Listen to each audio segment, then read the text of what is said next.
नमस्कार साथियों, स्वागत है आपका। सीटेट दिसंबर 2024 की जो हम प्रिपरेशन कर रहे हैं उसमें एसएसटी की आज की वीडियो आपको जल के बारे में बताने के लिए है।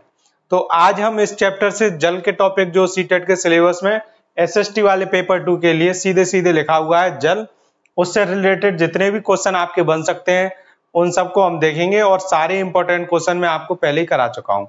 जो आपको पता है डेली 5-5 क्वेश्चन कम्युनिटी पर मिलते हैं, कैसे सर्च करना है उनको, कैसे ढूंढना है वो मैं आपको बता चुका हूं। अब आज की वीडियो से जल से रिलेटेड जो भी इंपॉर्टेंट कोई भी कीवर्ड है, जैसे लवणता है, जल चक्र है और समुद्र की धाराएं होती हैं, किस किस तरीके से समुद्र की जो लहरें हैं उनकी 3 प्रकार होते हैं, तो इन सब के बारे में जानेंगे और जो भी इंपॉर्टेंट होगा उसके बारे में जानेंगे। तो हर एक क्वेश्चन को उसकी एक्सप्लेनेशन के साथ समझेंगे और उसके साथ साथ जो भी उससे रिलेटेड इंपॉर्टेंट चीज होगी उसको हम समझेंगे। तो स्टार्ट करते हैं आज की वीडियो। तो सबसे पहला क्वेश्चन आप देख सकते हैं, सुनामी किस भाषा का शब्द है? तो जो सुनामी है ये जापानी भाषा का शब्द है। तो इसको 85% स्टूडेंट्स ने सही आंसर दिया है। देखते हैं अगला क्वेश्चन। अगला क्वेश्चन दिया है, पृथ्वी पर झीलों का अलवण जल कितने प्रतिशत है? अब देखिए, अलवण जल और लवण जल ये 2 प्रकार का जल होता है। अलवण जल वो होता है जिसमें नमक नहीं होता है और जिस जल में नमक मिला होता है उसे कहते हैं हम लवणीय जल। ठीक है, तो 2 प्रकार का ये जल होता है। तो अलवण जल यानी पीने योग्य पानी कितने प्रतिशत है झीलों पर? तो वो है 0.009%। अगला क्वेश्चन देखते हैं, पृथ्वी पर महासागरीय जल का कितना प्रतिशत है? तो जो पृथ्वी पर महासागरीय जल है उसका प्रतिशत है 97.3%। अब देखिए, केवल 83% स्टूडेंट्स ने इसका सही आंसर बताया है। अगर आपका 90% से ऊपर है तो समझ में आता है कि हाँ चलो सबको ज्यादातर आता ही है, लेकिन 90% से कम वाले आंसर ये माने जाएंगे कि ये आपको बहुत इस पर ध्यान देने की जरूरत है और इन क्वेश्चनों को आप जैसा कि जैसा पढ़ रहे हैं ऐसे आपके पेपर में पूछे जाएंगे। ठीक है, तो अब ये देखिए, हमने महासागरीय जल का प्रतिशत देख लिया और झीलों का लवण जल का प्रतिशत देख लिया। अब इससे रिलेटेड बाकी जितने भी हैं उनको देख लीजिए आप एक बार। आपको पता है जो पृथ्वी की सतह है उसका 3/4 भाग जल से घिरा हुआ है। उस 3/4 भाग पर पूरा पूरा पानी है, 100% माना जाएगा। कोई भी चीज होती है, जैसे मान लीजिए 100 में से 10 व्यक्ति क्या हैं, लड़के हैं और 90 लड़की हैं, तो यानी कि 10 लड़के, अपने लड़कों का 100% हो गया 10। तो अब हम उसकी बात करेंगे। ऐसे ही पृथ्वी की 3/4 हिस्से पर पानी फैला हुआ है। अब उन 3/4 हिस्से पर जितना भी पानी है उसको हमने 100% में मानकर अब उसका बंटवारा हम देखते हैं।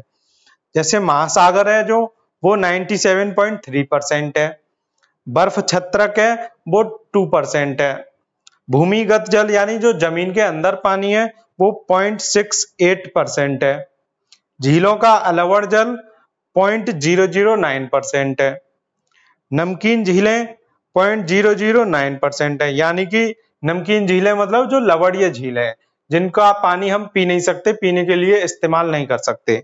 तो ये झीलों का जल है जो 2 प्रकार का है, एक तो अलवण जल और एक लवणीय जल। ठीक है, और दोनों का प्रतिशत सेम है 0.009%। अब देखते हैं वायुमंडल में जो जल की मात्रा है वो कितनी है, 0.0019। तो ये जो है 0.0019 ये वायुमंडल में है। जो वायुमंडल में नमी पाई जाती है, जो हम कहते हैं बादलों में पानी बाष्प बनकर इकट्ठा हो गया है, वो है ये। ठीक है, और जो नदियां हैं, नदियों में जो पानी है वो है 0.0001%। और इन सब को मिलाकर पूरी पृथ्वी पर जो 3/4 सतह पर पानी फैला हुआ है उसकी मात्रा हो गई 100%। ठीक है, अब हम देखते हैं एक इंपॉर्टेंट हमारा जो पॉइंट है वो है जल चक्र। आप ये चित्र देख सकते हैं, इसके बाद मैं आपको डेफिनेशन समझाऊंगा। ये देख रहे हैं आप, पहले पानी भाप बनकर यानी ये उसका वाष्पीकरण हो रहा है, तो वो कहाँ जा रहा है, वाष्पीकरण होकर बादलों में उसका संघनन हो रहा है। संघनन यानी कि उसकी जो वाष्प है वो धीरे धीरे बूंद बूंद बनकर इकट्ठी हो रही है, और जब वो बूंद अपना वजन नहीं झेल पाती है वायु में गुरुत्वाकर्षण के कारण, पहले तो वो बहुत हल्की होती है, वाष्प बन के ऊपर जाती है, फिर जब वो धीरे धीरे इकट्ठी हो जाती है तो उनका क्या होता है, भार बढ़ता है, और जब उनका भार बढ़ जाता है तब वो गुरुत्वाकर्षण के कारण जमीन पर गिरने लगती हैं और इसी को हम बोलते हैं वर्षण। और जब वर्षण होने के बाद ये कहाँ गिर रही है, पर्वतों पर गिर रही है, और जितने भी पहाड़ हैं वहां पर गिरेंगी, ऊंचाई के स्थान पर पहले गिरती है वर्षा। अब वहां से बहते हुए कहां पर जा रही है, वो नदियों में आ रही है, और उसको हम बोलते हैं वाह। और फिर बहकर वो कहाँ पहुंच जाती है, समुद्रों में पहुंच जाती है। तो सारी नदियां पहुंचकर बहकर कहाँ पहुंचती हैं, समुद्रों में, और वहां से सबसे ज्यादा वाष्पीकरण समुद्रों का होता है। तो इस तरीके से ये जो पूरा प्रोसेस है, प्रोसेस को हिंदी में बोलते हैं प्रक्रम। इसी प्रक्रम को हम जल चक्र कहते हैं। अब देखते हैं एक बार इसकी डेफिनेशन। जल चक्र क्या है, जिस प्रक्रम में जल लगातार अपने स्वरूप को बदलता रहता है। कैसे बदल रहा है, पहले वो बाष्प बना, बाष्प से जाकर उसका संघनन हुआ, और संघनन के बाद वर्षण हुआ। और ये कहां पर होता है पूरा प्रक्रम, महासागरों, वायुमंडल एवं धरती के बीच में जो पूरा प्रक्रम होता है, जो जल चक्कर लगाता है अपना पूरा, उसको हम क्या कहते हैं, जल चक्र कहते हैं। ठीक है, ये पूरी बात आपको समझ में आ गई होगी इस चित्र के द्वारा और इस परिभाषा के द्वारा। अब देखते हैं हम हमारा अगला क्वेश्चन। इजराइल के मृत सागर में कितने ग्राम प्रति लीटर लवणता होती है। तो जो इजराइल एक देश है, उसमें एक मृत सागर नाम का क्या है, समुद्र है। तो वहां पर कितने ग्राम प्रति लीटर लवणता है, तो ये है 340 ग्राम प्रति लीटर, यानी कि 340 ग्राम नमक मिला हुआ है 1 लीटर पानी में। तो अब मैं आपको लवणता की परिभाषा समझा देता हूं इसके साथ साथ। तो लवणता होती है 1000 ग्राम जल में मौजूद नमक की मात्रा। अब ये तो 1000 ग्राम ये एक मानक है, हमारा जो स्टैंडर्ड होता है ना, एक जैसे मात्रक होते हैं, ठीक है। 1000 ग्राम जल में मौजूद जो नमक की मात्रा है वो कहलाएगी हमारी लवणता। अब बात करते हैं, इसको हम और भी तरह से माप सकते हैं। जैसे महासागर की जो औसत लवणता है वो तो 35 भाग है 1000 ग्राम में, और जो इजराइल के मृत सागर की लवणता ये लीटर में है, ये तो 340 ग्राम है 1 लीटर में। तो इस तरह से हम अपने हिसाब से भी इसकी जो लवणता है उसको माप सकते हैं, और ये इसकी मानक माप है। 1000 ग्राम जल में मौजूद नमक की मात्रा ये कहलाती है हमारी लवणता। ठीक है, तो ये हो गया लवणता का सीधे सीधे आंसर। अब देखते हैं हम अगला क्वेश्चन।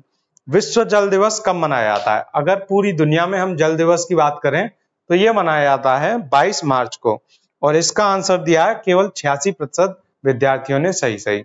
अब आपको इसका आंसर, कोई भी आंसर हो, अगर 90% से ऊपर है तब आप समझिए कि हाँ, इस क्वेश्चन को या इस चैप्टर को हम अच्छे से समझ गए हैं। अब अगला क्वेश्चन देखते हैं। माना यदि पूरी पृथ्वी पर 2 लीटर जल हो तो कितने चम्मच जल अलवण जल होगा। अलवण जल यानी कि जो जल हमारा पीने योग्य है। लवण जल बोल दे सीधे सीधे तो लवण में नमक मिला दो आप, और अलवण जल बोल दे मतलब नमक ना हो उसमें और उसको हम पी सकते हैं। तो ये अलवण जल केवल अगर 2 लीटर जल है उसमें से 12 चम्मच जल क्या होगा, हमारा अलवण जल है, अगर पूरी पृथ्वी पर 2 लीटर जल हो तो इस तरह से हम इसको, ये आपका एनसीईआरटी में सीधे सीधे एक फैक्ट दिया है, उसमें से ऐसे क्वेश्चन बना सकते हैं, लेकिन ये क्वेश्चन केवल आपकी जानकारी के लिए। वैसे मैं आपको पिछली वीडियो में बता चुका हूं, जब मैंने संसाधन वाला चैप्टर पढ़ाया था उसमें जल की पूरी जानकारी दी थी, कितना प्रतिशत जल है, कैसे है। आप उस वीडियो को देखेंगे तो आप अच्छे से समझ जाएंगे। तो शेष बचा हुआ जल क्या हो गया, अगर 12 चम्मच जल हमारा अलवण जल है तो शेष जितना भी जल बचा वो हमारा कैसा जल है, महासागर एवं समुद्र के जल, जो कि लवणीय जल है, नमक युक्त जल है, उसकी मात्रा को बताएगा। ठीक है, अब देखते हैं हम हमारा अगला क्वेश्चन। महासागरों की गतियों को कितने प्रकार में वर्गीकृत किया गया है। जो महासागर में गतियां होती हैं उनकी लहरों की, उनको कितने प्रकार में वर्गीकृत किया गया है, 3 प्रकार में। एक तो तरंगे, दूसरा ज्वार भाटा और तीसरा धाराएं।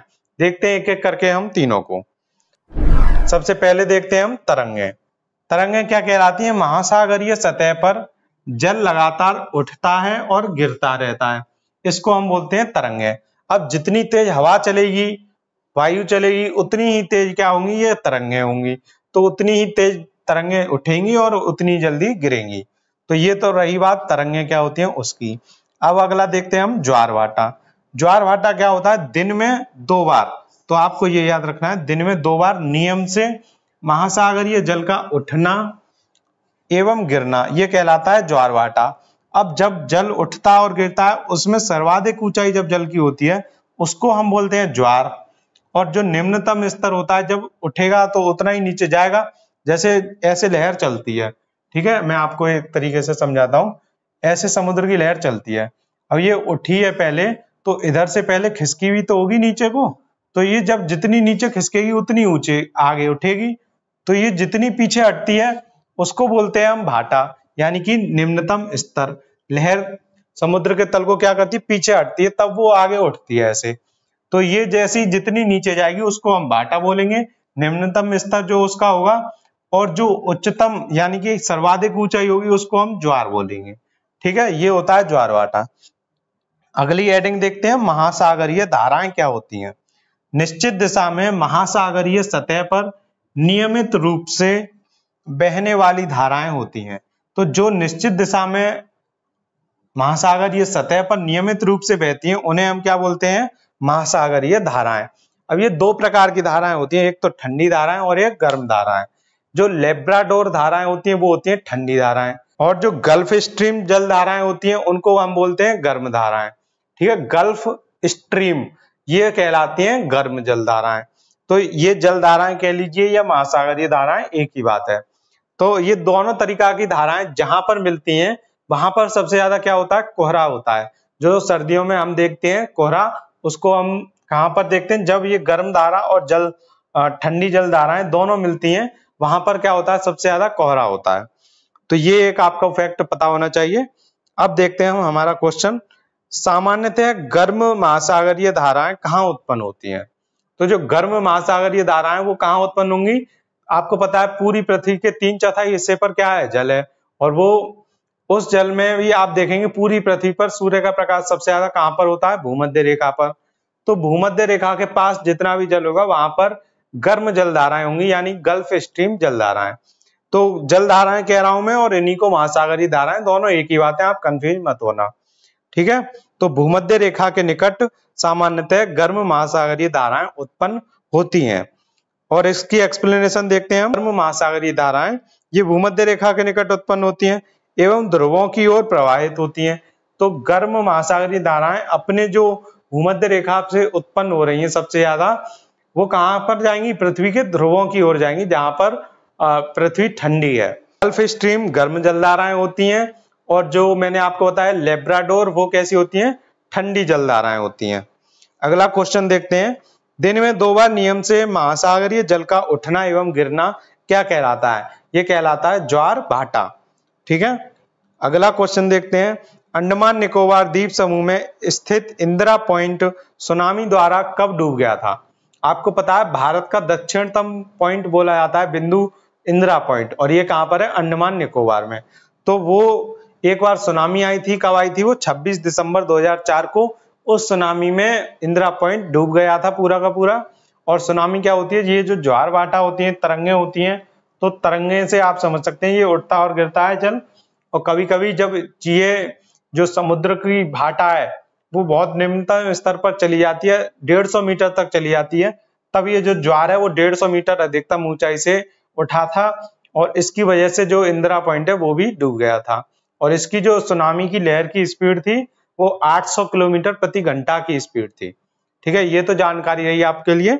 अब आपको ये ध्यान रखना है, 26 दिसंबर 2004 को अंडमान निकोबार द्वीप समूह में स्थित इंदिरा पॉइंट सुनामी द्वारा डूब गया था। अगला क्वेश्चन देखते हैं, किस राज्य में हर घर में छत वर्षा जल संग्रहण ढांचों का बनाना आवश्यक कर दिया गया है। तो ये कर दिया गया है तमिलनाडु में, जहां पर पानी की कमी होती है। अब तमिलनाडु के आसपास समुद्र है, वहां पर पीने योग्य पानी नहीं है, तो वो क्या करते हैं, जो वर्षा जल है, सबसे शुद्ध पानी माना जाता है वर्षा का पानी। ठीक है, जो वर्षा का जल होता है उसको सबसे शुद्ध जल माना जाता है, और ये होता भी है।